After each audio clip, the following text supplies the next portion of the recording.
Hello, everyone.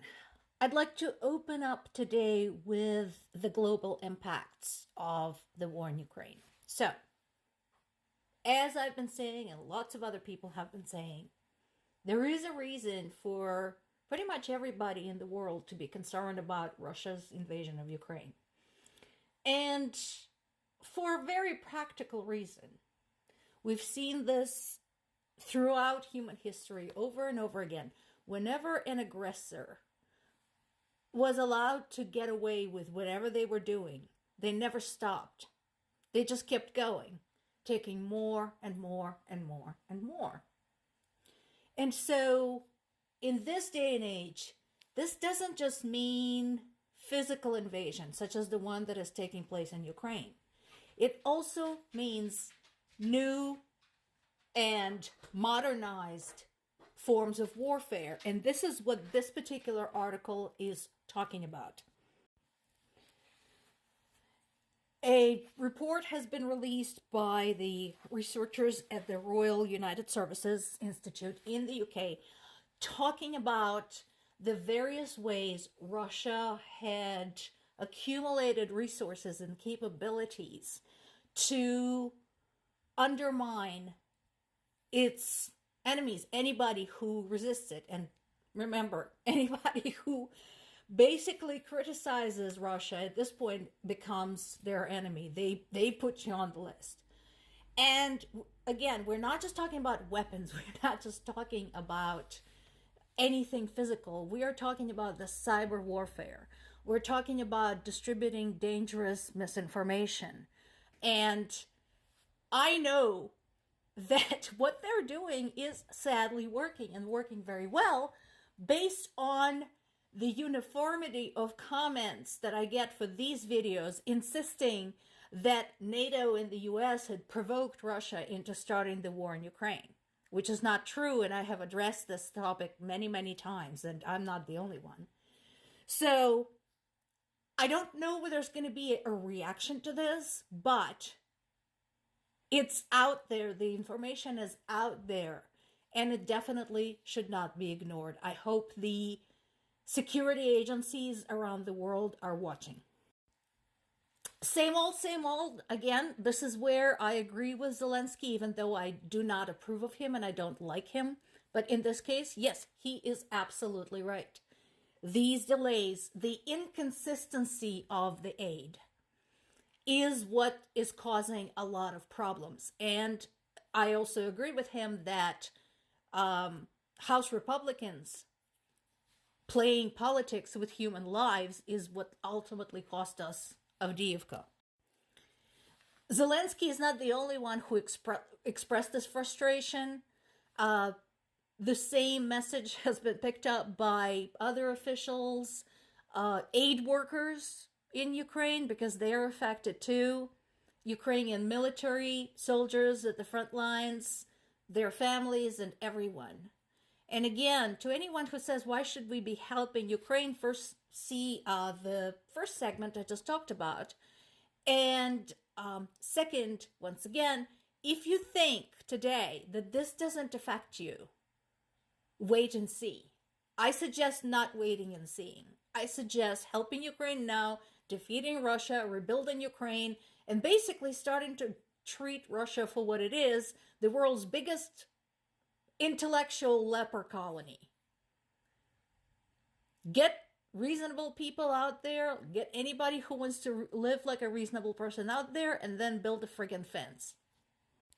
Now, this is good news, and what is even better than Canada's commitment to send 800 more drones to Ukraine is we have an actual time frame. Remember, during lots and lots of different reports, I expressed frustration that we have a lot of commitments of aid, but we have no time frame. In this particular case, Canadians said they are going to deliver these as early as this spring. That's only a month away. Let's hope we can hold out until then. I think we can, but you know how it is. It's war. So this is exactly the kind of help we need. Specific, practical. Drones are very practical. And with a specific delivery date that is not a year from now. Thank you, Canada. A little bit more on the global impact. Estonia says it had detected and intercepted a hybrid operation by Russia on its territory. So Estonian security services have detained 10 people identified during an investigation of a series of vandalism incidents targeting Estonia's interior minister and a journalist.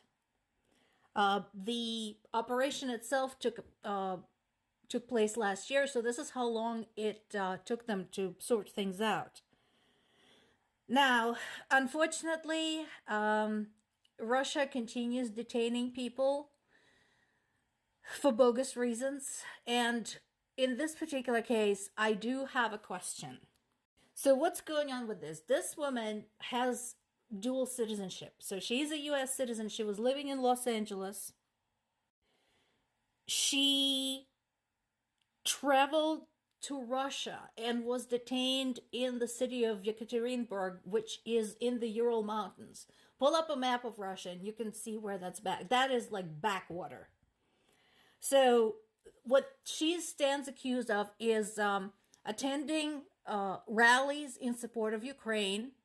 If you thought your freedom of speech is being oppressed in the US because you're not allowed to spew racist slurs, consider this.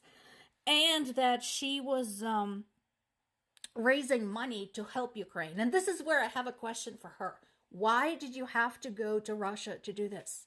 You could host rallies and gather money to aid Ukraine here in the United States, and you wouldn't be now in Russian custody with practically no hope of ever coming home.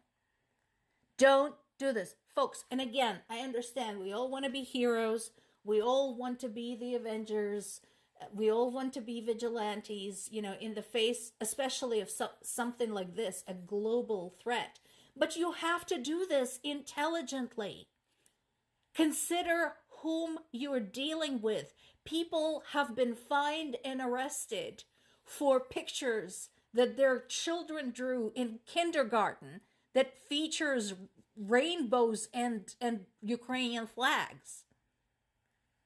Okay, so openly participating in support of Ukraine events and gathering money in Russia is not the smartest thing you can do. There are other options, plenty of them. How do I know this? Right now, for example, I personally am participating in a fundraising effort, again, for the Army. I can't tell you what it is. We are not allowed to talk about it. But put it this way, there's lots of ways to help. So, let this be a warning to everybody. Figure out a better way to help. Please don't go to Russia. We do not need that sacrifice from you.